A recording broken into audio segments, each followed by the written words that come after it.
Je suis Amandine Cole, je suis psychologue au service addictologie donc de l'ELSA à l'hôpital de Beauvais. C'est une dépendance à un comportement ou un produit.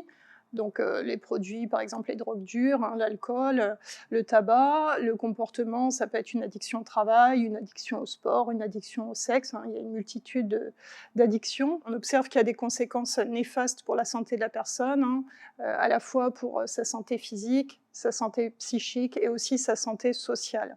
Et donc, malgré le vœu de la personne, elle ne peut cesser le comportement. Donc on a une privation de liberté, hein, c'est vraiment une compulsion.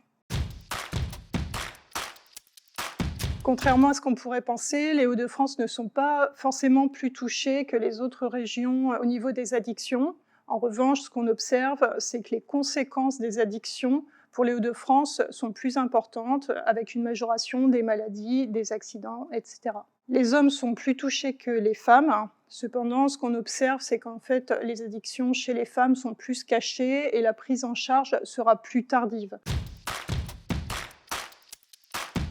On invite souvent à une prise en charge multidisciplinaire, une prise en charge médicale avec la proposition de médicaments qui vont se substituer par exemple aux produits, qui vont aider au sevrage, des traitements aussi par rapport aux troubles engendrés par l'addiction, donc des médicaments pour les troubles anxio-dépressifs, pour le sommeil, et puis une prise en charge pour apaiser la personne, donc ça peut être des groupes, ça peut être de la sophrologie, ça peut être aussi une psychothérapie avec des techniques psychocorporelles et puis un retraitement des traumatismes.